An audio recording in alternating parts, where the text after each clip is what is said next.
क्या लाइफ में आप भी परेशान हैं कि कैसे जिंदगी को संवारनी है? तो इसे सुने। जीवन में बदलाव कौन नहीं चाहता? कौन नहीं चाहता कि वह जीवन में सफलता प्राप्त करे, उसका जीवन सुखमय हो। लेकिन ये होता कैसे है? कैसे आता है बदलाव जीवन में? आइए जानते हैं इस बदलाव की कहानी। एक गांव में एक व्यक्ति रहता था जो अपने जीवन को लेकर बहुत चिंतित रहता था। उसे लगता था कि उसके जीवन में एक बड़ा बदलाव आना चाहिए, जिससे उसे जीवन में किसी भी तरह की परेशानियां न रहे। उसके पास खूब धन हो, उसकी खूब प्रसिद्धियां हो, वह जहां चाहे उसे सम्मान मिले, परंतु उसके जीवन में कुछ भी नहीं बदल रहा था, क्योंकि कुछ करने की जगह बस सही समय का वो इंतजार कर रहा था और समय कुछ करने का इंतजार कर रहा था। उसकी इसी आदत के कारण उसका मन दुखी रहने लगा।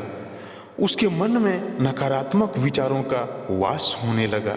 उसे हर चीज में कमी नजर आने लगी। जब भी वह कुछ करने का मन बनाता तो अचानक उसके मन में विचार आता है कि शायद ये काम सही ढंग से नहीं हो पाएगा। उसे लगने लगा शायद वह कुछ करने लायक ही नहीं है।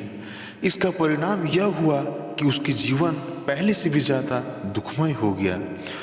उसे समझ नहीं आ रहा था कि इस परिस्थिति में मैं कैसे बाहर निकलूं, कैसे वह कोई काम ऐसे करे कि जिसमें वो सफल हो जाए। दिन बीतते जा रहे थे, लेकिन उसे इस समस्या का कोई समाधान नहीं मिल रहा था। उसी दौरान उनके गांव में एक साधु आए, जिनकी प्रसिद्धि दूर दूर तक थी। सब ऐसा कहते थे कि उनके पास हर समस्या का हल मिल जाता है। जब व्यक्ति ने यह सुना कि साधु उनके गांव में आए हैं, तो वह बिना सोचे समझे अपनी समस्या लेकर तुरंत उनके पास चला गया। साधु को प्रणाम कर अपनी समस्या बताई। उसने बताया कि वह अपने जीवन में बदलाव चाहता है, परंतु उसे कोई सही राह नहीं मिल रही।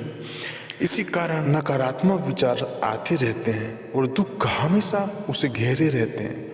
कोई काम करने जाता हूं तो मन में उसकी विफलता का विचार पहले ही आ जाता है। बताइए मैं क्या करूं कि सुखद जीवन जी सकूं? साधु ने पूरी बात सुनी और उस व्यक्ति को दूसरे दिन उसे सूर्योदय के समय आने के लिए कहा। दूसरे दिन वह व्यक्ति साधु के पास जा पहुंचा। साधु पूजा पाठ के बाद सैर के लिए निकलने ही वाले थे। उन्होंने उस व्यक्ति को साथ चलने के लिए कहा। चलते चलते एक खेतों के पास पहुंचे। गेहूं की फसल की तरफ इशारा करते हुए कहा, क्या तुम बता सकते हो इस खेत में फसल कैसी उगी होगी? तो लड़का बोलता है, जी पहले खेत को जोता होगा, फिर उसमें बीज डाला गया, उसके बाद समय समय पर पानी दिया होगा, तभी ये फसल उगी है। उस व्यक्ति ने पूरी प्रक्रिया बताते हुए उत्तर दिया। थोड़ा आगे और चलने पर उन्होंने देखा कि एक खेत में घास ही घास थी। एक बार फिर साधु ने उस व्यक्ति से पूछा, क्या तुम बता सकते हो इस खेत में यह घास किसने उगाई होगी? महाराज, लड़के ने कहा, महाराज घास कौन उगाता है? ये तो अपने आप उग जाती है। जब खेत में किसी और चीज का बीज नहीं डाला जाएगा तो घास ही उगेगा ना। तो उस व्यक्ति ने एक बार फिर से साधु के प्रश्न का उत्तर दिया। बस तुम्हारे इन्हीं उत्तरों में तुम्हारी समस्या का छल छिपा है। साधु ने उस व्यक्ति को समझाना शुरू किया। मानव मन भी एक खेत की तरह ही होती है। इसमें तुम जो भी बीज डालोगे तुम्हें वही फसल मिलेगी। अगर तुम इस पर काम करते रहोगे, इसमें सकारात्मक की बीज बोते रहोगे, तो ये तुम्हें सफलता की ओर बढ़ाएगी। और यदि तुम अपने भविष्य की चिंता में वर्तमान का समय भी नष्ट करोगे तो दिमाग में नकारात्मक की वृद्धि होगी। बदलाव तभी संभव है जब हम व्यर्थ की चिंता को छोड़कर सही समय की प्रतीक्षा न करते हुए अपने वर्तमान में ही वो कर जो हमें करना है। उस व्यक्ति को ये बात समझ में आ गई कि अगर मन को सही दिशा में लगाना हो तो उसे सही दिशा की तरफ बढ़ना होगा। मन रूपी खेत का सही प्रयोग ही जीवन में बदलाव ला सकता है। इसे खाली छोड़ देने से, इस पर आलस्य की नकारात्मक अपनी सत्ता जमा लेती है। मन के कहने पर मत चलिए, बल्कि मन को अपने कहने पर चलाइए।